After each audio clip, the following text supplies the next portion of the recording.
కేసులో మంచు మనోజ్ కుటుంబ సభ్యులపై ఫిర్యాదు చేయలేదు. మోహన్ బాబుపై కుటుంబ సభ్యులపై సైతం మనోజ్ ఫిర్యాదు చేయలేదు. ఇంట్లో ఉండగా 10 మంది గుర్తు తెలియని వ్యక్తులు ఇంటికి వచ్చి అరిచారని, తమపై దాడి చేశారని ఫిర్యాదు చేశారు. వారిని పట్టుకునే ప్రయత్నం చేశారు. వారు పారిపోయారు. నాకు గాయాలయ్యాయి. నాకు నా కుటుంబ సభ్యులకు థ్రెట్ ఉందని చెప్పారు మనోజ్. ఇక తనపై దాడి చేసిన వారి వివరాలు కూడా చెప్పలేదు. మనోజ్కి ఒకరికి గాయాలయ్యాయి. ఘటనా స్థలంలో కిరణ్ రెడ్డి, విజయ్ రెడ్డి అనే వ్యక్తి సీసీ ఫుటేజ్ కూడా మాయం చేశారని చెప్పారు. పూర్తి స్థాయిలో దర్యాప్తు చేస్తామన్నారు. డయల్ 100 రాగానే మేము రెస్పాండ్ అయ్యాం. ఘటనా స్థలానికి చేరుకున్నాం. మేము వెళ్లేసరికి అక్కడ ఎవరూ లేరు. కుటుంబ సభ్యులు మాత్రమే ఉన్నారన్నారు. इरफान बोलो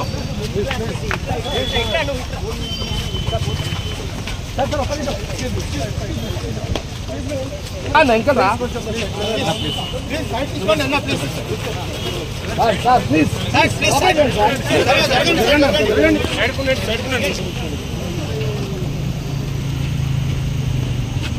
गेट क्लोज చేసి गेट क्लोज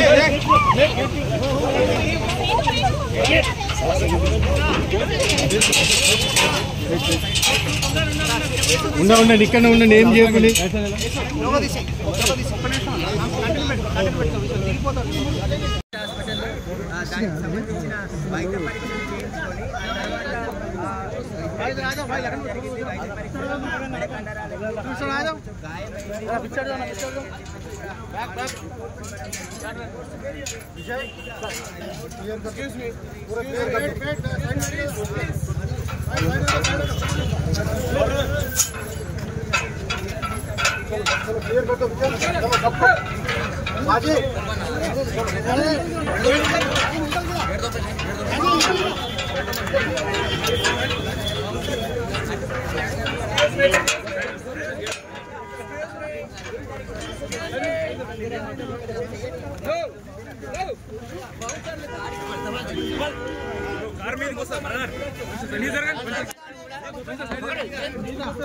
कार మీద సైడ్ అంతా కూడా ఇక్కడ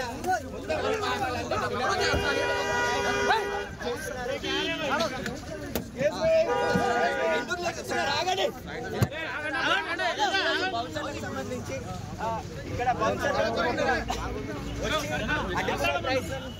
ఆయన మాట్లాడే జరిగిన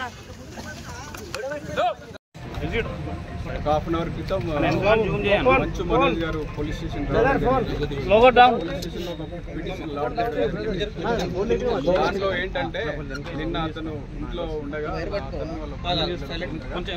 10 మంది అన్నోన్ పర్సన్స్ ఇంటికి వచ్చినారు. వచ్చి అరుస్తూ ఉన్నారు. నిన్న ఏంటని చెప్పేసి వాళ్ళ దగ్గరికి వెళ్తే అటాక్ చేసే ప్రయత్నం చేశారు. తర్వాత నేను కూడా వాళ్ళని పట్టుకునే ప్రయత్నం చేశాను. వాళ్ళు పారిపోయారు. దాంట్లో భాగంగా నాకు కూడా దెబ్బలు తగిలినాయి. దాని తర్వాత నేను హాస్పిటల్కి వెళ్ళాను. తర్వాత సీసీటీవీ ఫుటేజ్ కూడా అంతా లేకుండా చేశారని చెప్పేసి దానిపైన కేసు రిజిస్టర్ చేసుకొని మోహన్ బాబు పేర్లు ఎవరి మెన్షన్ చేయలేదు. 10 మంది మోహన్ బాబు గారి పేరు, ఫ్యామిలీ మెంబర్స్ పేరు ఎవరి గారు మెన్షన్ చేయలేదు. అది ఎందుకు అనేది, ఎందుకు దాడి చేశారనేది నాకు తెలియదు. మా పిల్లలకు, నా భార్యకు థ్రెట్ ఉందని చెప్పారు. అది ఎందుకనేది తెలియదు. ఇంట్లోకి వచ్చి దాడి చేశారా? ఇతను వెళ్తూ ఉండగా వాళ్ళు అటాక్ చేశారా? ఇంటి లోపలికి వచ్చారు. వరండా దగ్గర అట్లా ఇంటి దగ్గరలో ఉంది. ఆ సమయంలో ఇంట్లో ఎవరెవరు ఉన్నారు? మోహన్ బాబు ఆ టైంలో ఉన్నాడు. పిటిషన్లు అవన్నీ రాలేదు. ఇన్వెస్టిగేషన్ లో అంటే మీకు డయల్ 100 లోని సమాచారం ఇచ్చారు. ఫస్ట్ అక్కడికి వెళ్ళారు. అప్పుడు ఉన్నప్పుడు నిన్న యాక్చువల్లీ డయల్ 100 వచ్చింది. కాల్ వచ్చినప్పుడు మా వెహికల్ పోవడం జరిగింది. పోయినప్పుడు అక్కడ ఇష్యూ కూడా ఏం లేదు, ఎవరు ఏం లేదు. దాని తర్వాత ఇదంతా జరిగింది. తీసుకొచ్చి ఇస్తానని చెప్పారు. అతను ఈ రోజు వచ్చి ఇచ్చారు. సెక్యూరిటీ ఉంది అక్కడ.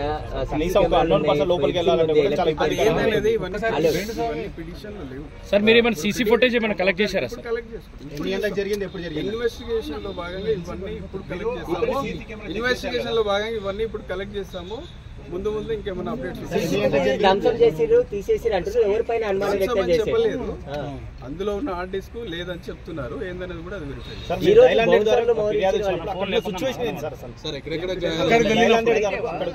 అక్కడ ఏం లేదు, అప్పుడు ఎవరు లేదు, వాళ్ళే ఉన్నారు, ఫ్యామిలీ మెంబర్స్ ఉన్నారు.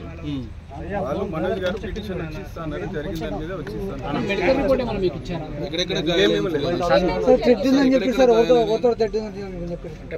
నిన్న 9 o'clock జరిగిందని చెప్పారు. 9 o'clock ఉదయం ఆయనకి కుటుంబానికి పెట్టుందంటారు కదా, ఎవరితో అది స్పెసిఫిక్ గా మెన్షన్ చేయలేదు. ఇన్వెస్టిగేషన్ అతనికి ఒక్కరికే ఇంకా మీరు ఈ కంప్లైంట్ కాపీ తర్వాత మనోజ్ స్టేట్మెంట్ ఏమైనా రికార్డ్ చేయగలుగుతున్నారు? చేస్తాం, అది ఇన్వెస్టిగేషన్ లో భాగంగా ప్రతిదీ కూడా సెక్షన్స్ కంటెంట్స్ ప్రకారం ఇప్పుడే కదా నేను సార్ సీన్ ఆఫ్ ఎఫెన్స్ లో మీరేమైనా కలెక్ట్ చేశారా సార్? అంటే రాడ్స్ కానీ ఏమైనా ప్రాథమికంగా మీరు కలెక్ట్ చేశారు? చేసిన తర్వాత ఇన్వెస్టిగేషన్ స్టార్ట్ అవుతుంది. ఇన్వెస్టిగేషన్ లో ప్రతి విషయం కూడా తెలియపరుస్తాం. నిన్న దాడి జరిగిన తర్వాత మీరు అక్కడ ప్రాథమికంగా వెళ్ళినప్పుడు ఏమైనా కలెక్ట్ చేశారా సార్? నిన్న ఏం లేదండి, ఫోన్ చేసినా కూడా పోలీసులు రెస్పాండ్ కాలేదని లేదు. మా వెహికల్ ఎట్లేదు, రెస్పాండ్ కాలేదు, వెహికల్ పోయింది అండి సార్. ప్రస్తుతం